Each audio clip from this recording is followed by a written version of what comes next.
So we have a growing problem here in Ontario, and that's with the young black boys. I'm talking 10, 11, 12, 13, 14, 15, 16, mere babies, in my opinion, who are committing very, very serious crimes. And I'm super concerned about this. But let's just talk about this one story here with a 14-year-old boy, because again, I consider them to be boys when they're that age, barely making it to a teenager. His name is Kimani Wint, and he unalived a 71-year-old woman who was loading groceries in her car. Take a look, and then we'll talk about it further. Shanaz Pastanji of Toronto was attacked while loading groceries into her car at a plaza on Parkway Forest Drive, which is near Shepherd and the Don Mills this morning. Pastanji was found with stab wounds near her vehicle, and she was rushed to hospital where she died. Meanwhile, this is the suspect police are looking for. He's described as a male, black, approximately 5'7" to 5'10", wearing all dark clothing and a balaclava. So Kimani Wint is known to the police. He has been reported as going missing more than once. In fact, I even covered a story that I consider to be a problem with the amount of Ontario missing black youth, particularly boys, and he was one of the ones that was in that report. So, as I said, he's known to the police. He has a history of criminal behavior. And in this case, he took somebody's life. So he was splashed around the news everywhere in Ontario. He was on the run. People were looking for him. The police were looking for him. And he went on a live stream talking about what he did, how he felt about it, etc. Take a look at this. Broski, I didn't even mean to old lady. Oh, wow, God. I was trying to get the V from her as a free car, so man could whip it and do one, two things in it. But fam, it went left. Cause she didn't give me the keys, so I yoked her. And then I yoked her and I got the keys. Idiot thing. And then the feds came out. I had to caught as soon as they came out. So like, it's an idiot thing. So the feds were already on the scene? No. Oh, wow, God, somebody came outside, yelled, and then they caught the fed. Yo. Fam, all walk on. I poked her. I caught, and fam, I wasn't even scared. Would you change what happened, or do you regret all this? That one situation that happened with the lady? Fam, all walk on, low key, yeah, cause fam, that was an idiot thing. I can't lie. After I think about it, she didn't deserve it. Yeah, I feel like nobody deserved this. You know what I'm saying? Yeah, so low key, fam, I wouldn't have done that. So I'm not gonna lie. Was it an accident? Like, what he was like showing? I already told him it was an accident. Still, I didn't even mean to, So to me, this is extremely disturbing and problematic. First of all, I do not condone the fact that this young boy took this 71-year-old woman's life. Her name is Shanaz Pentaji. She was a grandmother, a mother. She was just loading her groceries. She had just gotten finished grocery shopping. I do not condone that. But on the same time, I do think that there's something wrong with this young boy, and we have to look at a few things. Now, as far as I'm concerned, in my opinion, I don't even understand what a 14-year-old boy is doing trying to steal a vehicle. Doesn't even have his license. Does he know how to drive? So to me, there's a bigger play at hand here, because a 14-year-old who's running the streets, because again, as I said, he is known to the police. There's even reports of him being on house arrest for previous crimes. So he's been in this criminal life for a while. There's got to be somebody at the top here. I firmly believe there's something related to maybe gang, and maybe it was a gang initiation thing, because again, he's 14. So when he got the keys to the car, if this old lady would have complied, what would he have done? Who would have been driving it? Can he drive? I asked that question again. So I feel like at the age of 14, there must be some adult in the room. There must be some adult involved. That's my opinion. That's my theory where that's concerned. But there is a bigger problem here, which is the fact that there are more and more and more, as I said in the beginning, younger black men committing crimes. I don't know what Kamani's home life is, but I would imagine that he's coming from a broken home life for him to be out running the streets like this. So accountability also has to be placed towards the, again, adults in the room, the parents, I know if there's a sibling, older siblings, community. We all need to look at what is going on with our young black boys and why are they involved in this kind of criminal activity.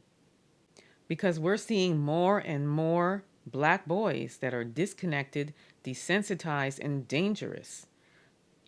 So we have to look at this. We are failing our boys. Some are in homes with no guidance. Others are battling untreated trauma, mental illness, or simply being raised by the internet and whatever TikTok or YouTube coughs up. Black pain is now clickable content. And some of these youth are out here mimicking without a clue on what it is to even be fully human. I mean, they're barely grown up. And meanwhile, the victims, who are often either black people, women, elders, or just innocent bystanders, are without a life. Their life is gone. Somebody's mother is taken, somebody's father is taken, somebody's sister, brother. So this isn't about crime, it's about cultural crisis. And we need to say that out loud. This is not who we are, but it's becoming who we're letting our boys become. We need real interventions. No more hashtags, no more thoughts and prayers. We need culturally rooted mental health support. We need youth mentorship with receipts.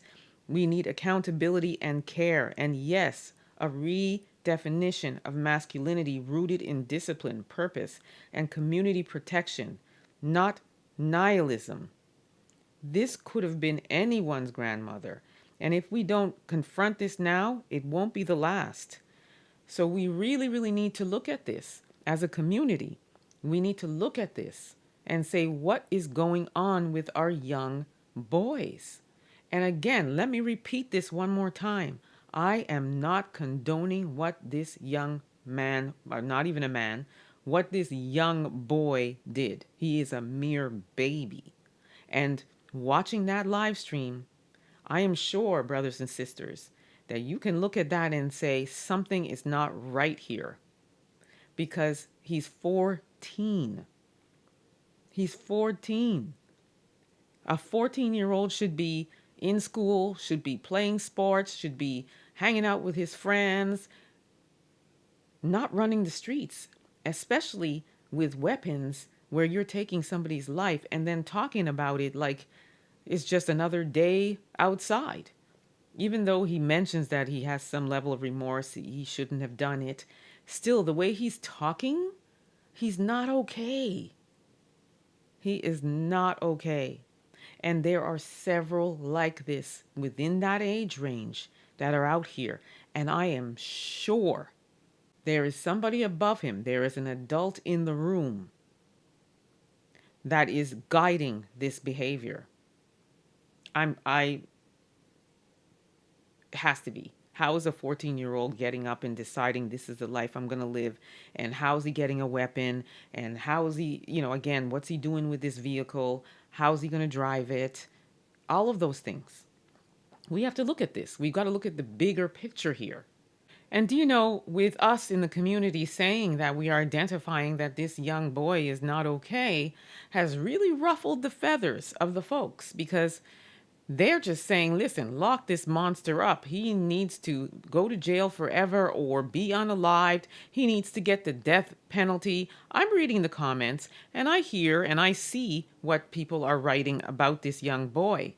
The problem I have with that is that that same energy is not given when it's a young boy that's one of the folks creating these kinds of crimes.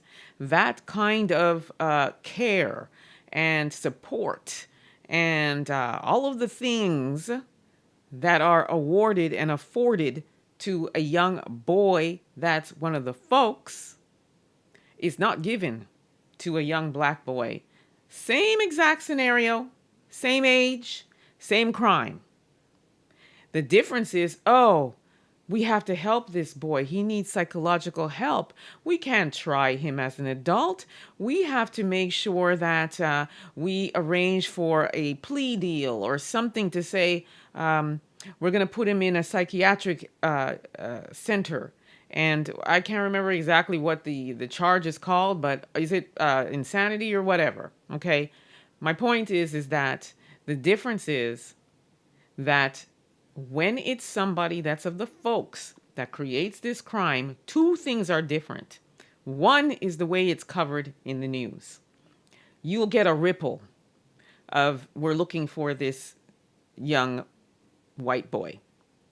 And if you see him, let us know. And you'll see maybe one or two broadcasts. When it came to this boy, it was every news outlet, multiple times a day. It went on and on and on. And now they want to try him as an adult. So all I'm saying is we need to keep that same energy across the board. Now, as far as this young man, or I keep saying a man, as far as this boy is concerned, he already had his first court date, and the second one is going to be on the 28th, and they are charging him with second-degree murder, and they want to try him as an adult because according to the, I guess, the law, when you are charged with second-degree murder or first degree at that age, the move is to try you as an adult. So essentially, this young boy's life is pretty much done. He may end up spending a good 25 years. Who knows, right? So his whole adult life would be pretty much out the window. So again, this is something we need to look at. And this is something we have to question. Where are the parents? What's happening with the parents? What is his home life?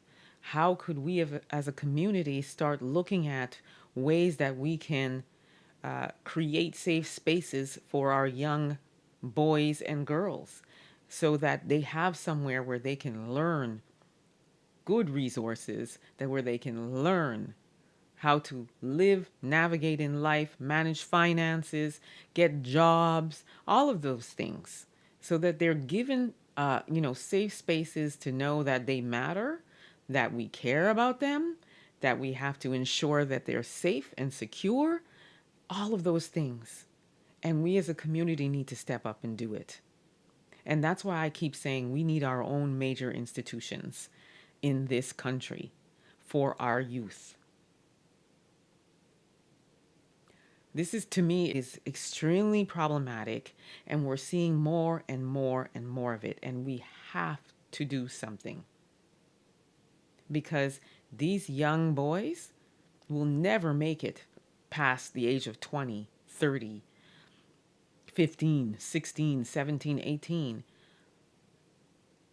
And what happens to the future of our youth? So let me know what you all think about this. I'll be following this story. I will definitely be providing an update after the next court date on the 28th. In the meantime, drop your comments in the chat. Don't forget to like, subscribe, share. Also subscribe to my YouTube channel, Emma Ansah Unfiltered. And don't forget to download the African Diaspora News app from your Google or Apple store. Until next time, I shall see you again.